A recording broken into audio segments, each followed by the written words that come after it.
inspetores, mas não vejo aqui os traços característicos dos nossos arquitetos. Seus olhos não mentem. Trata-se de uma filial da grande Universidade Esperantista do Astral, com sede em outra esfera mais elevada. Dela se irradia inspiração para suas dependências do invisível, até mesmo da Terra, onde já se inicia movimentação em torno da nobre causa entre intelectuais e pensadores de todos os povos. E quem são os diretores?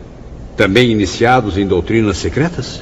Os diretores são neutros, tanto na Terra como no além, em matéria de conhecimentos filosóficos ou crenças religiosas. São renovadores por excelência, idealistas a lutarem por um estado melhor nas relações sociais, comerciais, culturais e muitas outras que tanto interessam à humanidade. O próprio Victor Hugo, que você já conheceu nas reuniões das artes, além de outros grandes intelectuais da Europa, adere fervorosamente ao movimento.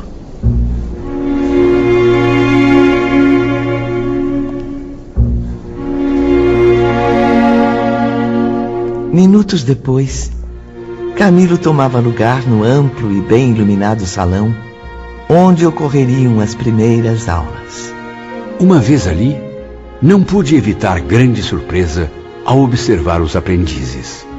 O elemento feminino era superior em número ao masculino. E as mulheres mostravam-se dedicadíssimas ao aprendizado.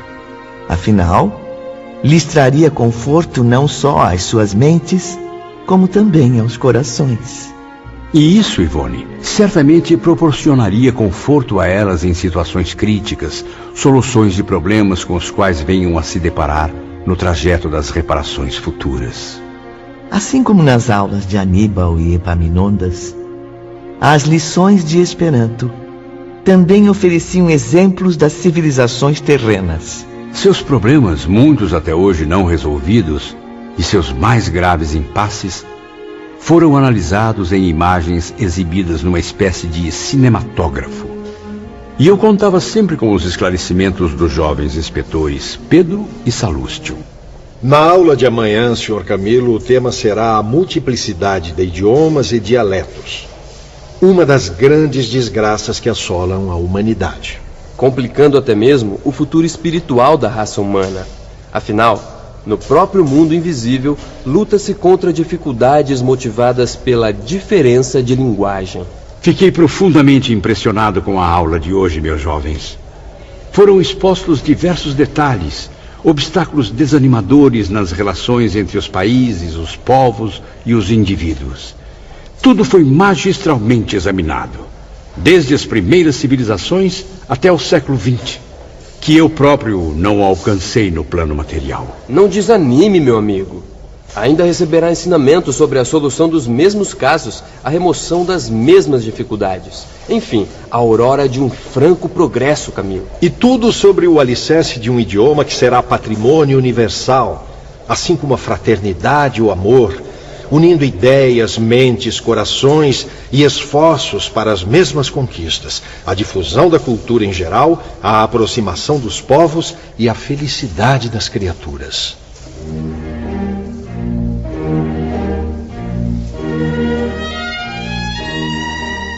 No decorrer das aulas, Camilo aprendeu a soletrar as primeiras palavras. Elas eram apresentadas de forma artística, através de quadros vivos. Eram álbuns, livros que se moviam, inteligentes como se animados por um fluido especial. Ensinavam-nos a conversação, a escrita, toda a expressão de um idioma que ia se imprimindo em nosso intelecto. E os alunos iriam além da confraternização com os indivíduos terrenos. De quando em quando, recebiam visitas das esferas mais elevadas, no intuito de os encorajarem aos novos desafios. Eram verdadeiros congressos, Ivone. Assembleias brilhantes que tratavam do interesse da causa, das atividades para a vitória do ideal, dos sacrifícios e lutas para sua difusão e progresso. Era quando recebíamos a colaboração daqueles vultos eminentes cujos nomes a história terrena registrou. Eram daqueles dias radiosos. Camilo participava de mais uma inesquecível reunião. Grandes turmas de alunos, aprendizes do mesmo movimento e pertencentes a outras esferas, aderiam a tais congressos, colaborando piedosamente para o reconforto de seus pobres irmãos prisioneiros do suicídio. Os espíritos iluminados de Irmã Doris, Irmão Aníbal e do grande pensador Victor Hugo também estavam presentes.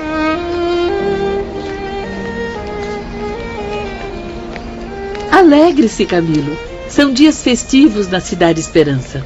Nunca, enquanto homem encarnado, sequer sonhei em contemplar estas suntuosas praças ajardinadas, este majestoso palácio da Embaixada Esperantista, Irmã Doris. Após várias décadas no mundo invisível, confesso que às vezes sinto-me num sonho, um pesadelo sem fim, com breves momentos de alívio como este, nos quais caminho sobre estes tapetes de relva cetinada, repleta de azaleias coloridas. Pois então, bem-vindo aos Jogos Florais, Camilo. Torneios perfeitos de arte clássica, nos quais sua alma se deixará transportar ao ápice das emoções gloriosas da pura majestade do que é belo. Vamos, meus amigos. Os bailados já estão começando.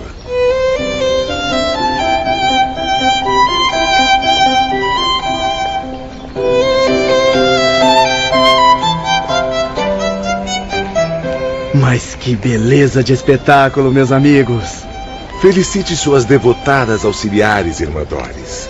Os cenários, as melodias e os artistas são extraordinários. Muito obrigada, irmão Victor Hugo. Méritos também às jovens esperantistas que se superam a cada evento. Suas almas reeducadas à luz da fraternidade nunca se esquecem dos infelizes irmãos suicidas, descendo das paragens luminosas e felizes em que vivem para visitá-los. Nobres criaturas, sempre a nos conceder trégua para as terríveis preocupações com suas magníficas expressões artísticas.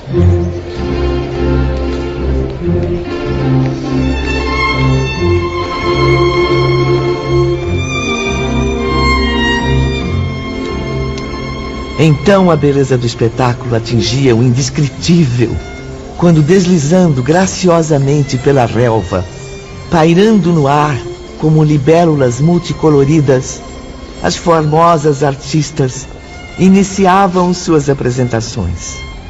É a tradução perfeita da arte de Terpsícore, a deusa da dança. São jovens bailarinas que viveram na Grécia.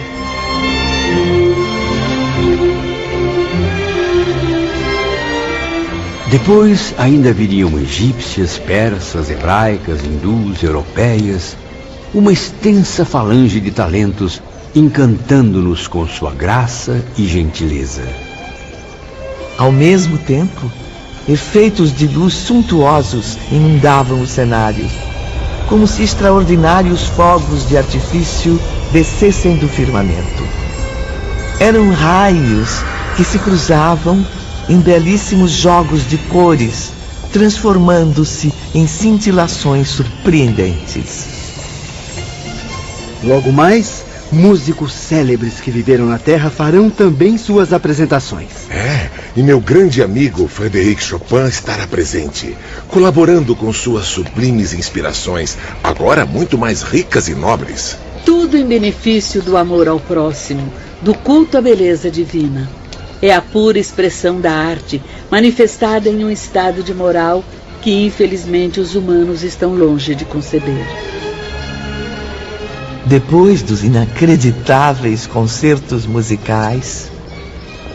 Ah, meus caros, este é um de meus momentos prediletos, os concursos poéticos. E o idioma escolhido pelos artistas será, é claro, o Esperanto. Permita-me esclarecer uma dúvida, Sr. Victor Hugo. Não haverá espaço aqui para outras formas de arte, outras expressões musicais ou estilos poéticos? Aqui só se admite a arte clássica, meu amigo. Esta cidade universitária jamais presenciará regionalismos de qualquer espécie. E acredite, é para o próprio bem de todos, porque o objetivo de nossos guias espirituais superiores é promover sempre a busca da harmonia.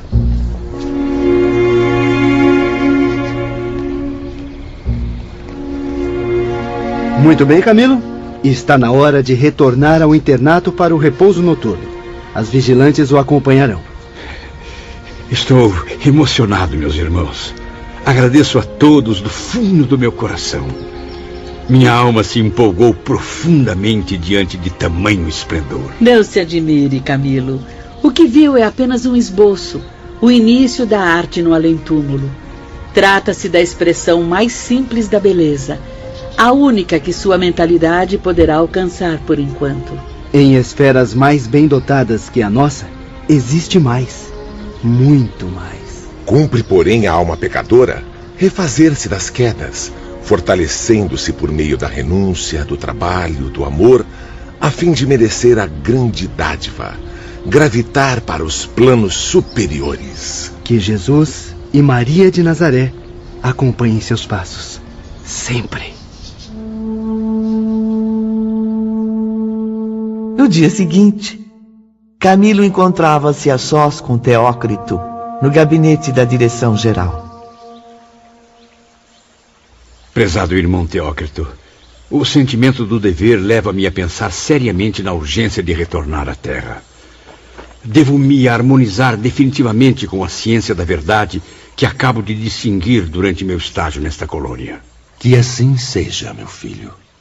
Não deverá mais permanecer na Cidade Esperança. Isso agravaria suas responsabilidades. Ficaria estacionado, o que é incompatível com o que acaba de estudar e aceitar. Certamente, irmão Teócrito. Seria um erro grave dilatar por mais tempo a reparação que devo a mim mesmo, bem como a lei do Todo-Poderoso. Pois conte com o meu apoio e, acima de tudo, minha fé e convicção de que sairá vitorioso. É chegado o seu momento, Camilo. Dos antigos companheiros que imigraram do Vale Sinistro, que passaram pelo hospital e ingressaram na cidade universitária, você é o único a permanecer aqui até hoje. Pobre espírito, sempre desencorajado a experimentar as próprias forças nas lutas terrestres. Mas agora sinto que devo seguir os passos dos amigos. Belarmino de Queiroz e Souza, meu fiel companheiro dos momentos mais difíceis, partiu há 10 anos para novas experiências. Lembro-me dele. Preferiu renascer no Brasil, pois ali teria com maior facilidade o amparo da doutrina que abraçou nestas academias, no mundo espiritual.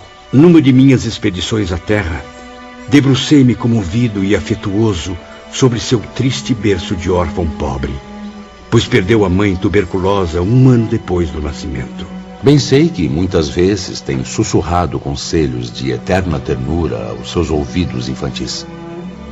Sei que está presente ao lado de Belarmino durante as horas desoladas em que ele se põe a meditar, pequenino e infeliz, nos espinhos que já lhe ferem o coração. E como tenho chorado de compaixão e tristeza ao contemplar sua infância angustiante. O corpo físico desfigurado, herança inevitável do suicídio no século XIX, filho mirrado e doente de mãe tuberculosa, com um futuro idêntico a aguardá-lo na maioridade. Desejei partir com ele, servir-lhe de irmão, vivendo ao seu lado a fim de ampará-lo, confortá-lo, reanimando a mim mesmo ao contato de sua afeição tão leal. E por que não fez, meu amigo? Impossível. Seria uma missão de amor que não estaria ao alcance de um condenado como eu, carente dos mesmos socorros e atenções. Que assim seja, Camilo. Somente mais tarde, após a vitória dos testemunhos, irá reencontrar Belarmino, aqui mesmo, a fim de reiniciarem a marcha para o melhor. É verdade que irmã Doris também se apresentou em favor de Belarmino? Sim, Doris Mary desejava segui-lo no círculo familiar, pois o amava ternamente. Colocou-se à disposição para sacrifícios intensos, por desejar suavizar-lhe as amarguras com os carinhos da fraternidade cristã. Não lhe foi, porém, concedida permissão para tanto. Tamanha renúncia implicaria desgraças sucessivas, e Doris possui méritos. tem direitos e compensações concedidas pela lei. Mas é claro, irmão Teócrito, ela vem de uma existência terrena extremamente dolorosa, bem suportada ao lado de um esposo incompreensível e brutal, pelo que soube. Existência que o suicídio de seu filho Joel infelicitou ainda mais, meu caro. Agora, seus guias não aconselharam novos sacrifícios pelo filho, e muito menos por Belarmino, que causou o mesmo desgosto à sua velha e dedicada mãe. Doris velará, antes e acima de tudo, por ambos, como sombra luminosa e protetora sobre o trajeto a realizarem, oferecendo-lhes inspiração e conforto nas horas decisivas. E quanto aos demais amigos e instrutores, meu nobre diretor? Parece que todos me abandonaram aqui. Cada vez mais sinto-me sozinho, perdido entre certezas e dúvidas, ilusões e realidades, coragem e medo.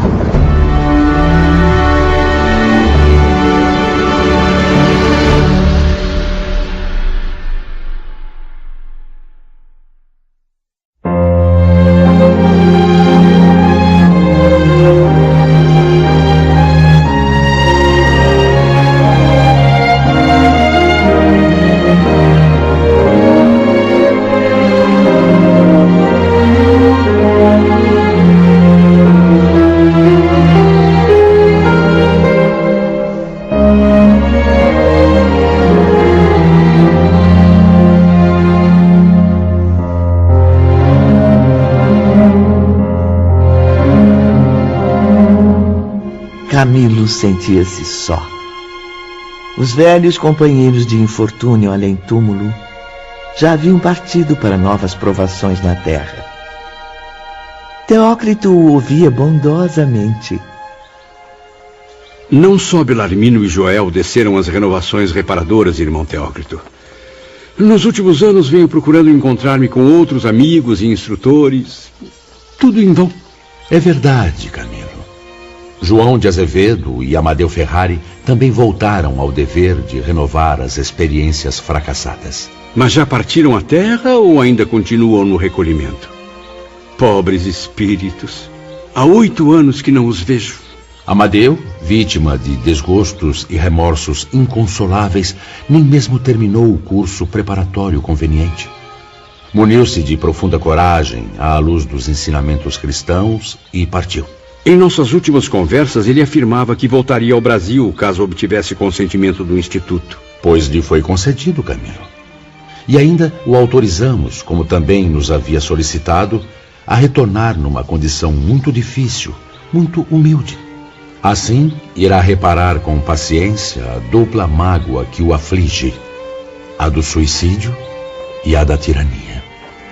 Não sei, meu Deus, juro que não sei, porque ainda não tive coragem de imitar esse gesto tão nobre deles.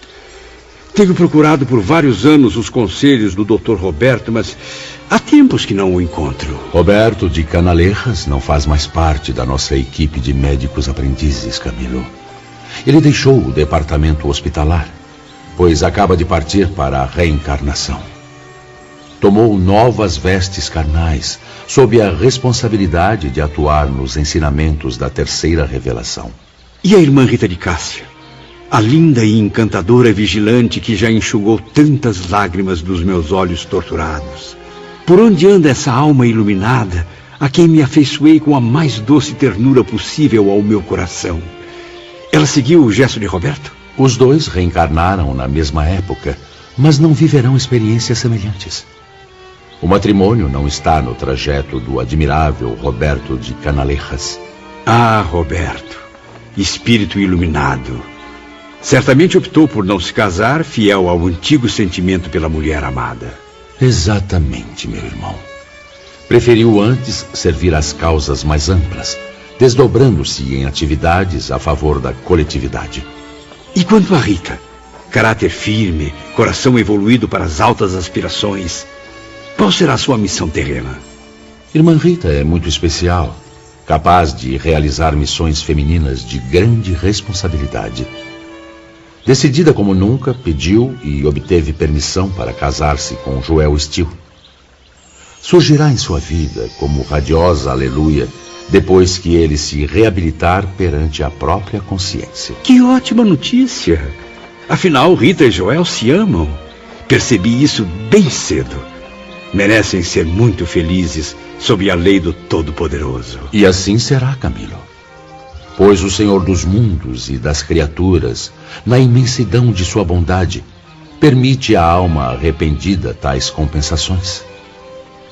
Rita será na terra, como foi no espaço, a vigilante amorosa e gentil que, no círculo familiar terreno, se rodeará de almas ainda carentes de amparo. E se bem a conheci, irmão Teócrito, ela irá confortá-las, reanimá-las afetuosamente, ao mesmo tempo em que, através de virtuosos exemplos, as impulsionará para a vitória.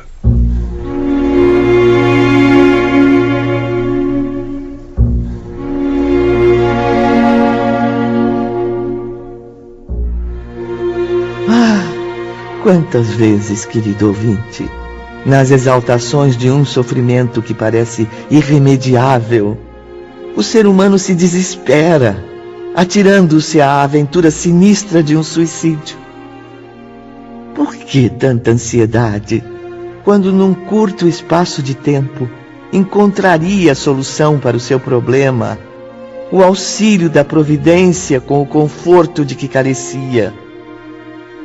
Faltou-lhe a paciência, porém, a calma necessária para refletir e esperar a melhoria da situação. Por isso, com o suicídio, um abismo de trevas, em séculos de lutas e provações, originou-se para o seu destino, ensinando que convém à criatura ser forte e paciente na adversidade. E nunca, jamais, entregar-se à revolta e ao desespero que não servem a nada. No amplo dormitório do internato de Cidade Esperança, onde habito desde o início de 1910, só existem novatos. Às vezes, uma profunda amargura vem afligir a minha alma.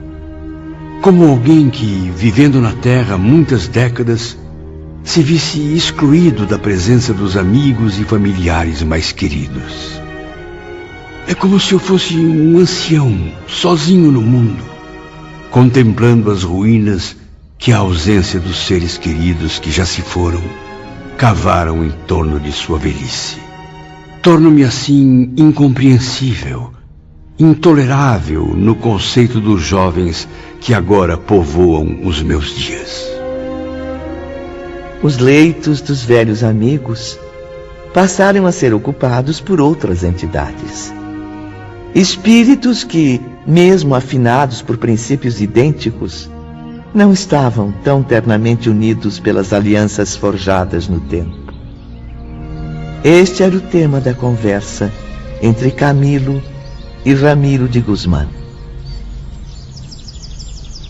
Compreendo como é duro conviver com tantos indivíduos e, ao mesmo tempo, sentir-se tão só. Tudo nesse ambiente deve trazer profundas recordações à sua mente, não, Camilo? Veja, meu caro Ramiro. Ali está a janela de balaústres bordados que tantas vezes abrigou as alegrias e tristezas de Belarmino. Ao amanhecer, ele se debruçava no seu peitoril para saudar a alvorada e comungar com o alto por intermédio da prece. Aqui, a mesa simples em que ainda posso ver inclinado o triste vulto de João de Azevedo, estudando as atividades convenientes ao seu caso no plano material. Ânimo, meu amigo. Procure pensar nos velhos companheiros com vibrações positivas. Lembre-se de que, se já não estão mais aqui, é por uma causa nobre. A gloriosa luta pelo progresso. Eu tenho consciência disso e procuro elevar minhas orações nesse sentido. Mas nem sempre é possível escapar das recordações. Olhe bem, ao longe, à nossa direita, sob as sombras das árvores do parque, os bancos em que meus velhos amigos e eu nos divertíamos, falando das esperanças que acendiam novas energias em nosso íntimo. Contemplo esses pequenos detalhes e mal consigo conter as lágrimas. Isso se chama saudade, Camilo. É ela que faz a angústia sussurrar em sua alma, dizendo que deve imitá-los sem demora, a fim de saldar as dívidas da consciência. Jamais, no entanto, Camilo deixava de trabalhar. Procurava serenar o coração entristecido ao lado dos conselheiros, cumprindo a tarefa de servir aos sofredores, como relatava Carlos de Canalejas. Como sabe, divido-me entre as tarefas do hospital e outras várias ao meu alcance, tanto na superfície do planeta como no perímetro de nossa colônia. E o faz muito bem, Camilo. É a melhor maneira de afastar as tristezas e preparar-se para o grande testemunho. Por mais que tente, Dr. Carlos, não consigo livrar-me do juízo que faço de mim mesmo.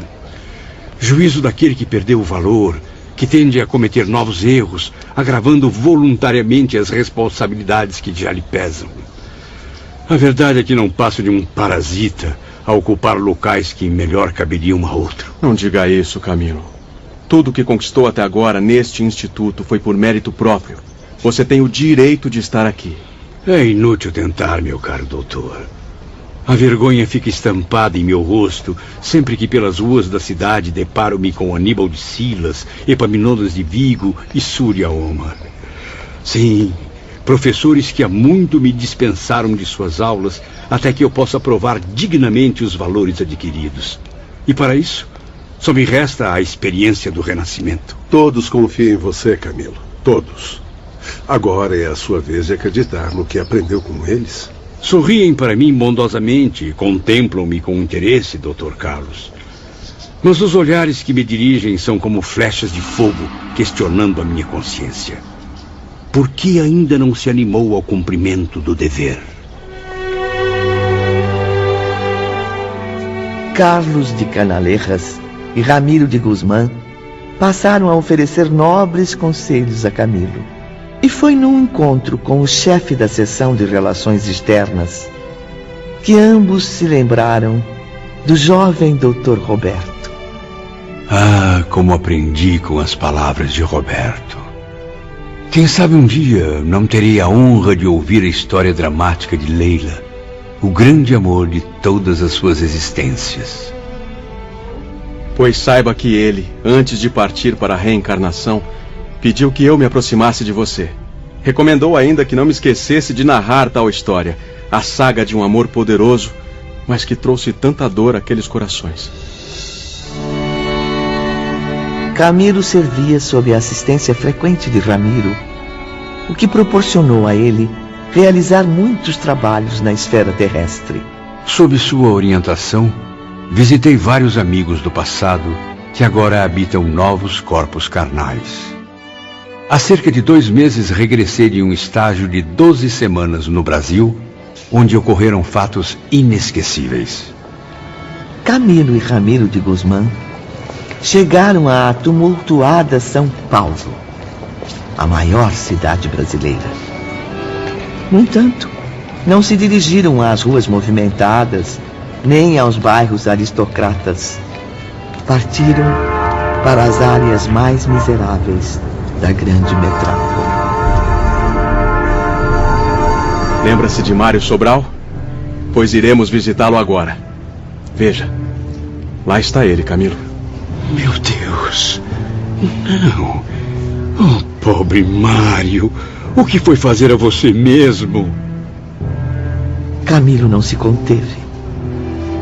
Entregou-se ao pranto à beira do leito humilde, no qual via repousar o corpo mutilado de Mário Sobral, o infeliz amante e assassino de Eulina. Compreendo sua tristeza, meu amigo.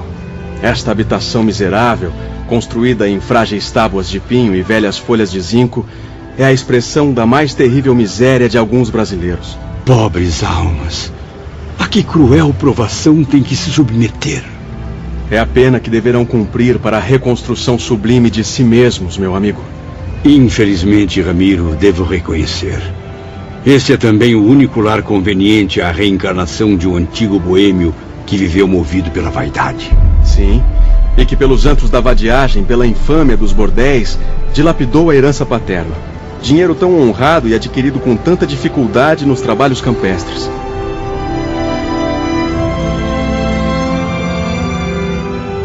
Mário estava vestido como um maltrapilho.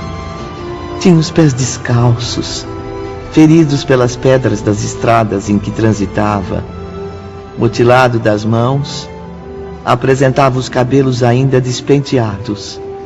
A fisionomia semelhante à que Camilo conhecia desde o Vale Sinistro. Ele está nervoso, com muita dificuldade para respirar, Ramiro. Mário foi atacado por uma estranha doença que tortura a sua traqueia e a sua faringe. Isso lhe causa crises frequentes e penosas, atraindo febre alta e deixando-o sem voz. Que desgraça! Mas ninguém o ajuda? Não vejo nenhum familiar por perto. Mário vive agora sem família, Camilo. Lembre-se bem, no passado, em Lisboa, ele difamou o círculo familiar em que havia nascido. Um lar tão honrado e amável que a providência divina lhe ofereceu a fim de que se munisse de boa vontade para realizações honestas. E não soube aproveitar-se dignamente do que dispunha. Agora vejo que vive pobre, miserável, mesmo faminto, porque não foi um guardião fiel dos bens materiais que o céu lhe confiou. Ao contrário, Camilo, desperdiçou-os, valendo-se deles para alimentar suas perversões mundanas. Mário habita nesta vida o corpo de um iletrado, uma vez que, universitário em Coimbra, na existência passada, não utilizou para nenhuma finalidade nobre a rica cultura intelectual que adquiriu. Tornou-se um homem inútil, imoral e desumano, sem jamais ajudar seus semelhantes. Naquele momento, Ivone, eu não via mais à frente de meus olhos apavorados aquele Mário Sobral inteligente, cujo farto vocabulário encantava os companheiros de enfermaria. Observava somente um mendigo infeliz que estendia súplicas à caridade alheia. Ramiro, no entanto, tentava esclarecer minha mente angustiada com sua confortadora sabedoria. Compreendo suas lágrimas, Camilo. Mas deve-se ater às circunstâncias que levaram Mário Sobral a esta terrível condição. Meu Deus! É a ruína social reduzida ao mais baixo nível que já pude testemunhar. Não exagere, Camilo. Veja bem, observe com o olhar do coração. Não contemplamos um depósito de ruínas neste casebre ou neste corpo mutilado, mas o trabalho de reerguimento espiritual de uma alma pertencente à imortalidade. Sim, meu caro ouvinte. Profundamente arrependido dos atos cometidos no passado, Mário traçou ele mesmo o seu mapa de provações terrenas. Camilo tinha consciência disso, mas era difícil ser frio naquele instante, compreender racionalmente o motivo de tanto sofrimento. É tudo resultante da lei de causa e efeito, meu amigo. Lembre-se de que Mário cometeu suicídio por enforcamento, o que explica a origem dos males que ele sofre agora, com imensas dificuldades para respirar. Certamente, Ramiro, tanto a doença mental quanto a enfermidade na faringe são repercussões desse ato brutal. São a prova de que todo este lamentável presente é obra do seu próprio passado, e não um castigo proveniente de um juiz impiedoso e vingativo. Mas quanta ruína, quanto desespero! Oh, Deus Pai! Você diz que o que vê são apenas ruínas, Camilo. Pois bem, destes escombros tão cruéis, despontará para Mário Sobral a alvorada de novos progressos. Recuperando-se neste ambiente, ele estará saldando a dívida que o atava às torturas do remorso. Assim, alcançará a reabilitação perante si mesmo e as leis que infringiu. Mas como? Vivendo aqui abandonado à mercê da caridade das criaturas humanas? Engana-se. Por acaso Mário Sobral não é, antes de tudo, aprendiz da Legião dos Servos de Maria? Sim, ele se encontra ainda registrado no Hospital Maria de Nazaré, mas... Então deve recordar que esta encarnação é o tratamento conveniente a casos graves como o dele. A nova experiência terrena será como uma poderosa cirurgia, que o levará bem cedo à convalescença. Aos poucos, Camilo passou a sentir a presença marcante de irmão Teócrito, como se o velho mentor falasse aos seus ouvidos. E as palavras daquele espírito iluminado esclareceram ainda mais as minhas angústias diante da trágica situação. Acredite, meu filho, estarei sempre à frente dos seus passos. Vigilantes e enfermeiros do hospital, como do departamento a que você pertence, assistem Mário Sobral carinhosamente, velando por ele como um enfermo grave. É claro, irmão Teócrito. Jamais duvidei da presença dos servos de Maria ao lado desse pobre espírito reencarnado. Mas o que eles podem fazer de imediato para aliviar tanto sofrimento? A verdadeira recuperação não se opera de imediato, Camilo, mas pouco a pouco, dia a dia, em sintonia com as razões divinas. E será diariamente, transfundindo energias, coragem, esperanças, que nossos irmãos espirituais auxiliarão Mário Sobral. Sim, esperanças cada vez mais novas e sólidas. Preocupados sempre em ajudá-lo a remover as montanhas das maldades que levantou em seu destino. Obstáculos causados pelas ações cometidas por ele próprio, à revelia do bem. A energia vibratória de Teócrito partiu, deixando Camilo novamente a sós com Ramiro de Guzmán. Talvez não saiba, mas eu mesmo o visito frequentemente, como nesse momento, fiel às minhas missões. Muitas vezes também encaminho seu espírito aos nossos postos de emergência do astral, no intuito de reconfortá-lo, de estimular suas energias fluídicas. Só assim Mário suportará essa amarga sentença que lhe tirou, como posso observar, o velho sorriso do rosto. Estranho, mas é como se ele intuitivamente tivesse a noção dos motivos que o levaram à ruína. Não é bem assim, Camilo. Observe com atenção. Perceba como ele apresenta sinais de melhora. Sua alma já consegue antever o sorriso de uma conformidade que vem construindo o caminho para a vitória. Mas como Mário consegue viver momentos felizes em meio a tanta desgraça? Mário Sobral sente-se mesmo feliz, pois nas profundezas da consciência existe a certeza de que assim, exatamente como vê, está cumprindo o sagrado dever de cidadão imortal. E tendo na mente esta convicção, seu destino será afinar-se com a lei do bem e da justiça universais. Ramiro de Guzmán sobrepôs as mãos translúcidas na testa fervente de Sobral, transmitindo fluidos que suavizassem sua dificuldade respiratória. Enquanto isso, Camilo concentrou-se respeitosamente, clamando à Mãe de Jesus.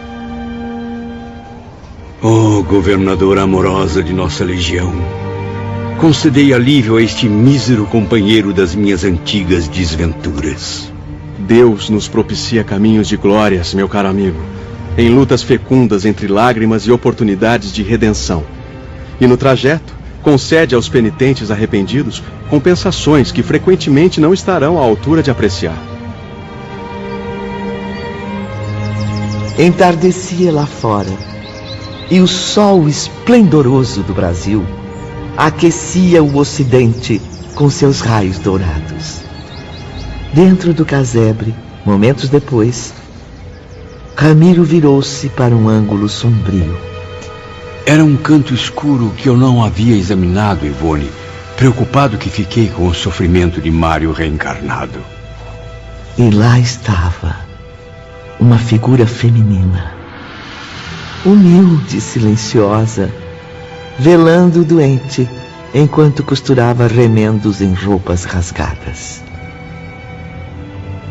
Vê esta pobre mulher, Camilo? Sim.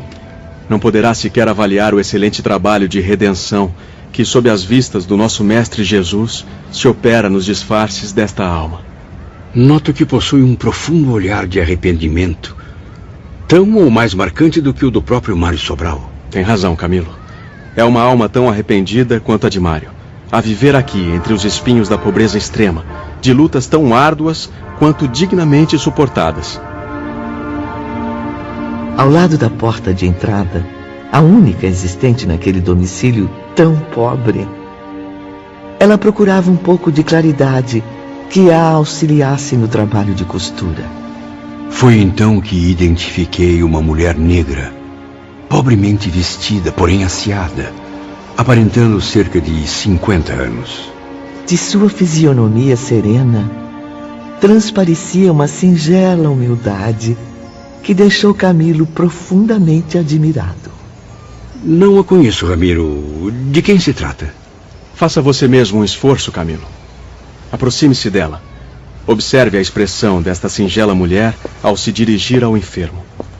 Note sua preocupação, seu carinho ao levantar a cabeça de Mário Sobral para ministrar-lhe a medicação homeopática.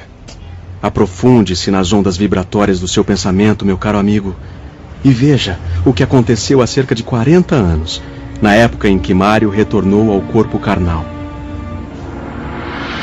A mulher pensava, e em torno do seu cérebro as imagens se erguiam em agitações e sequências confusas.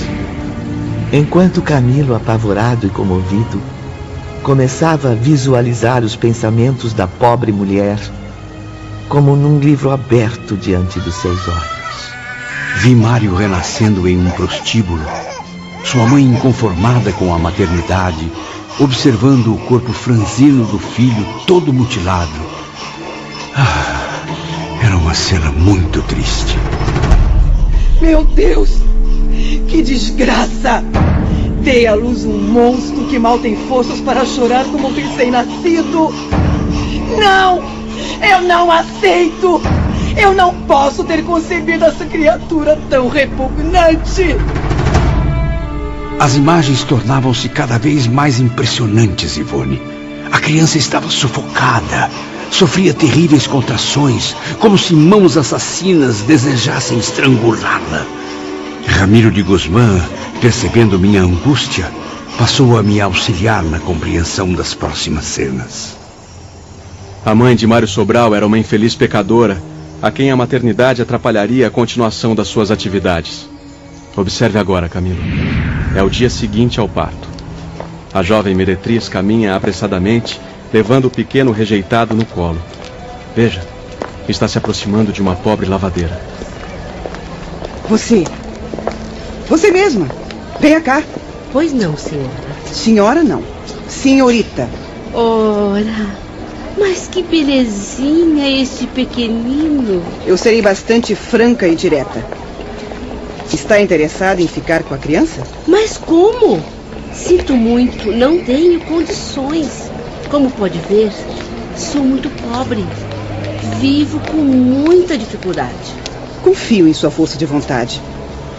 Além disso, eu prometo a você, desde já, uma boa gratificação mensal pelos serviços prestados. A bondosa operária acabou consentindo, visando não apenas ao acréscimo do rendimento para sua desprovida bolsa, mas principalmente obedecendo aos impulsos caridosos do seu generoso coração. Sim, Camilo. Independentemente da baixa condição que ocupava no plano social, a caridosa lavadeira cultivava uma alma elevada. Sabia que a adoção daquele frágil ser, rodeado de trágicos resquícios do passado e perspectivas desoladoras no presente, seria certamente um destino traçado por Deus. Acompanhe agora, meu amigo, a comovente imagem do enjeitado sendo recebido na humilde choupana. Repare como a bondosa lavadeira procura amá-lo como se fosse sangue do seu sangue. Quem é aquela menina que trabalha no riacho à frente da cabana? É a filha desta mulher iluminada.